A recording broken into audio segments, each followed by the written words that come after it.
नमस्कार दोस्तों, आपका स्वागत है हमारे इस यूट्यूब चैनल ज्ञान की बात प्रकाश के साथ पर। दोस्तों, मृत्यु जीवन का एक अटल सत्य है। यह सत्य वचन एक हिंदी कहानी के माध्यम से आपके सामने प्रस्तुत कर रहा हूँ। जीवन, जन्म और मृत्यु के बीच एक भ्रम है जिसे हम अनंत काल तक देखते हैं। वास्तव में वह मृत्यु तक ही सीमित है। दोस्तों, अगर आपने चैनल को सब्सक्राइब नहीं कर रखा है तो सब्सक्राइब कर लीजिएगा, साथ में बेल आइकन भी ऑन कर लीजिएगा। वीडियो को एक लाइक ज़रूर कर दीजिएगा। दोस्तों, मृत्यु एक सत्य है, यही कहानी मैं आपको सुनाने जा रहा हूँ। ये कहानी एक बार पूरा जरूर सुनिएगा। दोस्तों, एक राधेश्याम नामक युवक स्वभाव का बड़ा ही शांत एवं सुविचार वाला व्यक्ति था। उसका छोटा सा परिवार, जिसमें उसके माता पिता, पत्नी एवं 2 बच्चे थे, सभी से वो बेहद प्यार करता था। इसके अलावा वो कृष्ण भक्त भी था और सभी पर दया भाव रखता था। जरूरतमंद की सेवा करता, किसी को दुख नहीं देता था। उसके इन्हीं गुणों के कारण श्री कृष्ण उसे बहुत प्रसन्न थे और सदैव उसके साथ रहते थे। और राधेश्याम अपने कृष्ण को देख भी सकता था और बातें भी करता था। इसके बावजूद उसने कभी ईश्वर से कुछ नहीं मांगा। वह बहुत खुश रहता था क्योंकि ईश्वर हमेशा उसके साथ रहते थे, उसे मार्गदर्शन देते थे। राधेश्याम भी कृष्ण को अपने मित्र की तरह ही पुकारता था और उनसे अपने विचारों को बांटता था। दोस्तों, एक दिन राधेश्याम के पिता की तबीयत अचानक खराब हो गई। उन्हें अस्पताल में भर्ती किया गया। उसने सभी डॉक्टर के हाथ जोड़े, अपने पिता को बचाने की मिन्नतें की, लेकिन सभी ने उससे कहा कि वो ज़्यादा उम्मीद नहीं दे सकते और सभी ने उसे भगवान पर भरोसा रखने को कहा। तभी राधेश्याम को कृष्ण का ख्याल आया और उसने अपने कृष्ण को पुकारा। कृष्ण दौड़े चले आए। राधेश्याम ने कहा, मित्र, तुम तो भगवान हो, मेरे पिता को बचा लो। कृष्ण ने कहा, मित्र, ये मेरे हाथ में नहीं है। अगर मृत्यु का समय होगा तो होना तय है। इस पर राधेश्याम नाराज हो गया और कृष्ण से लड़ने लगा। गुस्सा में उन्हें कोसने लगा।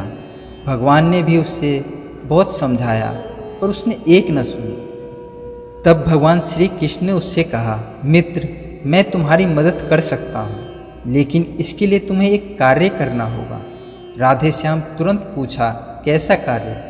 कृष्ण ने कहा, तुम्हें किसी एक घर से मुट्ठी भर ज्वार लानी होगी और हाँ, ध्यान रखना होगा कि उस परिवार में कभी किसी की मृत्यु ना हुई हो। राधेश्याम झट से हाँ बोलकर तलाश में निकल गया। उसने कई दरवाजे खटखटाए। हर घर में ज्वार तो होता था, लेकिन ऐसा कोई नहीं होता जिनके परिवार में किसी की मृत्यु ना हुई हो। किसी का पिता, किसी का दादा, किसी का भाई, माँ, काकी या बहन। 2 दिन तक भटकने के बाद भी राधेश्याम को ऐसा एक भी घर नहीं मिला। तब उसे इस बात का एहसास हुआ कि मृत्यु एक अटल सत्य है।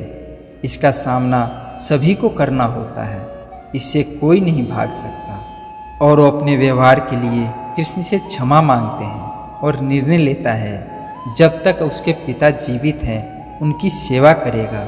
थोड़े दिन बाद राधेश्याम के पिता स्वर्ग सिधार जाते हैं। उसे दुख तो होता है, लेकिन ईश्वर की दी उस सीख के कारण उसका मन शांत रहता है। दोस्तों, इसी प्रकार हम सभी को इस सच को स्वीकार करना चाहिए कि मृत्यु एक अटल सत्य है। उसे नकारना मूर्खता है। दोस्तों, दुख होता है, हम ये नहीं कहते कि दुख नहीं होता है, लेकिन उसमें फंस जाना गलत है, क्योंकि केवल आप ही उस दुख से पीड़ित नहीं हैं, अपितु संपूर्ण मानव जाति उस दुख से रूबरू होती है। ऐसी सच को स्वीकार कर आगे बढ़ना ही जीवन है। कई बार हम अपने किसी खास के चले जाने से इतने बेबस हो जाते हैं कि सामने खड़ा जीवन और उसमें जुड़े लोग हमें दिखाई ही नहीं पड़ते। ऐसे अंधकार से निकलना मुश्किल हो जाता है। जो मनुष्य मृत्यु के सत्य को स्वीकार कर लेता है, उसे उसका जीवन भार विहीन हो जाता है और उसे कभी कोई कष्ट तोड़ नहीं सकता। वो जीवन के हर क्षण में आगे बढ़ता जाता है। तो दोस्तों, ये छोटी सी जानकारी, ये छोटी सी कहानी आपको कैसी लगी हमें कमेंट बॉक्स में ज़रूर बताइएगा। और अगर आपने चैनल को सब्सक्राइब नहीं किया है तो सब्सक्राइब कर लीजिएगा। तो दोस्तों फिर मिलते हैं अगली कहानी में, तब तक के लिए जय श्री राम, राधे राधे दोस्तों।